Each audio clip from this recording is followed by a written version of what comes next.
En este segundo bloque de MBD Noticias vamos a hablar del derecho a la alimentación. Esta semana se realizó un foro en Montevideo con esta temática, donde confluyeron distintos especialistas para abordar una temática tan sensible y tan cara para nuestro país y también para el continente. Y para hablar de este tema estamos recibiendo a Andrés Lalane, integrante de la Junta Directiva del CLAE y también coordinador de la Red Internacional de Economía Humana. Universidad CLAE, voy a decirlo bien, ¿no? Bienvenido, Andrés, un gusto que estés acá. Bueno, muchas gracias por la invitación. A mí me gustaría primero, para saber dónde estamos parados, que sé que se planteó en el foro, ¿en qué situación podemos decir que está Uruguay con respecto a este derecho a la alimentación, al acceso, ¿no? a la comida, por decirlo de alguna manera? Exacto. Bueno, hay dos aspectos, ¿no? Uno es el aspecto jurídico, ¿no es cierto? Uruguay, sobre todo a través de FAO, ha adherido a múltiples convenciones y acuerdos, digamos, que van garantizando el derecho a la alimentación, que no es un derecho antiguo, es bastante reciente, digamos, todo dentro de la agenda de derechos se ha desarrollado, digamos, este concepto de que la alimentación es un derecho humano, ¿verdad? Después está la aplicación, digamos, de esas normas y esas reglas, y ahí es donde evidentemente estamos en falta, digamos, no solo porque no hay una legislación, digamos, moderna al respecto, sino también por la propia realidad, ¿no? Digamos. Claro. Y de eso trató el foro. El foro lo que buscaba era poner sobre la mesa un tema del que se habla poco, ¿verdad? Y a veces en Uruguay tenemos un poco la sensación de que como los otros países de la región en general están peor que Uruguay, en tema de pobreza, en tema, ¿verdad?, de inseguridad alimentaria, creemos que estamos bien. Y eso obviamente no es así. Si uno piensa en las personas que están sufriendo inseguridad alimentaria y que están siendo vulneradas en sus derechos, que la Constitución también lo ampara, ¿no?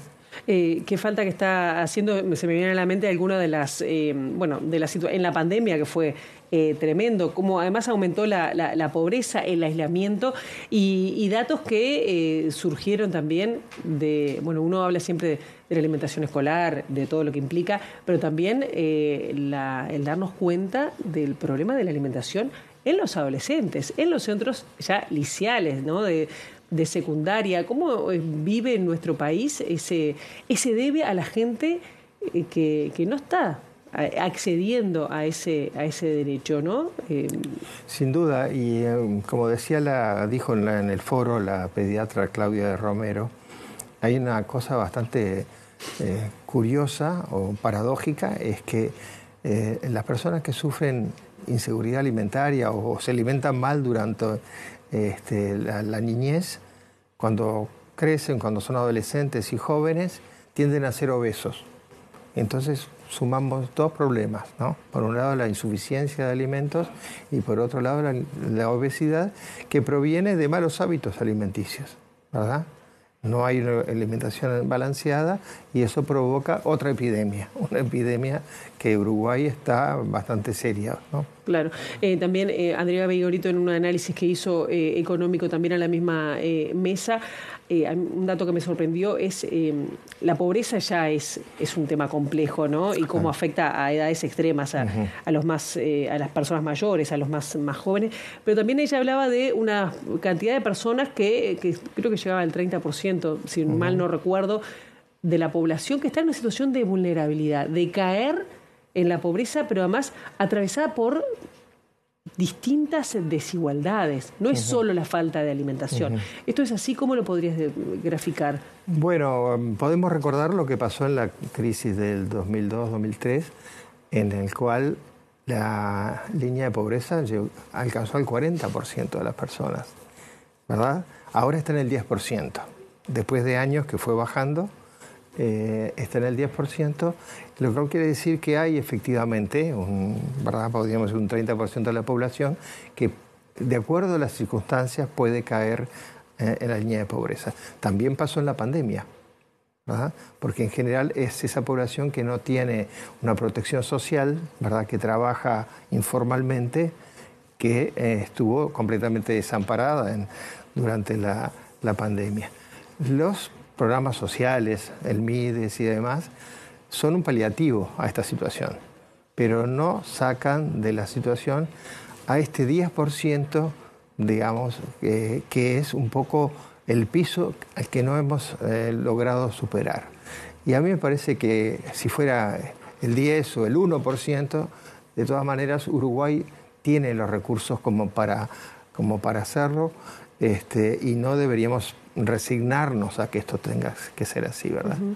¿Hay ausencia de Estado o también falta de conciencia de que esto es un problema en Uruguay? Hay falta de conciencia de que es un problema, digamos.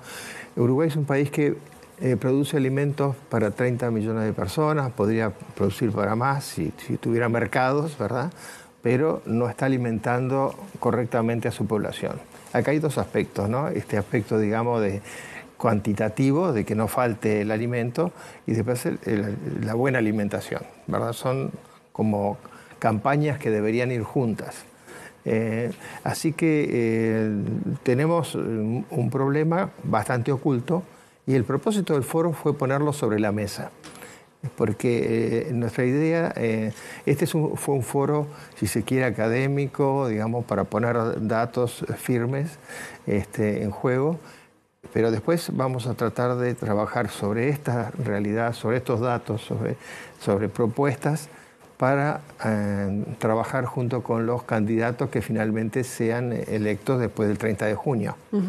Por eso te preguntaba, porque parece que el tema no está en campaña, el tema de salud, trabajo y seguridad, pero un tema que es tan básico como la alimentación, parece que no está en campaña. Y te lo traigo también por lo siguiente, porque persisten las ollas y los merenderos en nuestro país. Es decir, no se ha atacado el tema a nivel institucional, de verdad, a fondo.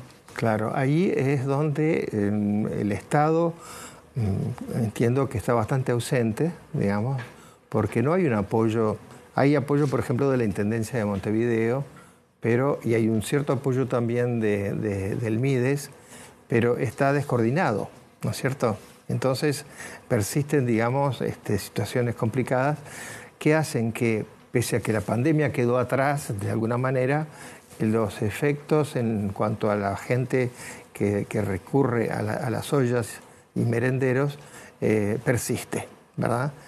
El sueño que algunos tenemos en relación a esto no es simplemente facilitar, porque las ollas son mantenidas por un trabajo voluntario de mujeres fundamentalmente, que son muy sacrificadas, pero que no debería estar para siempre, ¿verdad? Para una situación de emergencia es razonable.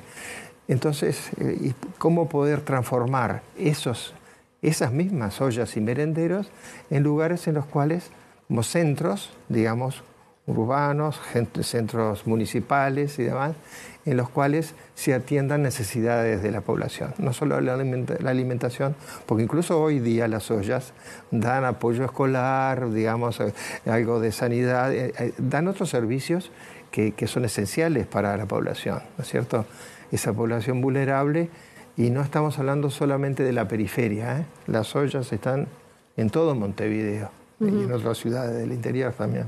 ¿Y por dónde tendría que ir, como tú decís, centros municipales o que, por ejemplo, todos los centros educativos puedan tener quizás alimentación ahí, pero para todos, ¿no? Que no sea una Exacto. Una por cuestión... ejemplo, ¿por qué las escuelas no tienen alimentación durante todo el año? Inclusive los fines de semana, ¿verdad? Porque el tema es, hay gente que hay días que no come, ¿verdad? Y si uno no come, su cabeza vuela para cualquier lado, ¿no? Entonces, eso podría ser, por ejemplo, sobre todo con los chicos y con los muchachos, digamos, solucionado desde el Estado, ¿verdad? El apoyo de la sociedad siempre va a estar. El apoyo de privado se puede gestionar, como ha pasado con algunas instituciones educativas, ¿verdad? Entonces, hay que poner foco en el tema y evitar que crezcan en situaciones que después en el futuro les va a traer un déficit. Yo digo, invertimos en la infancia y no vamos a tener que invertir durante toda la vida de la persona que no fue bien alimentada.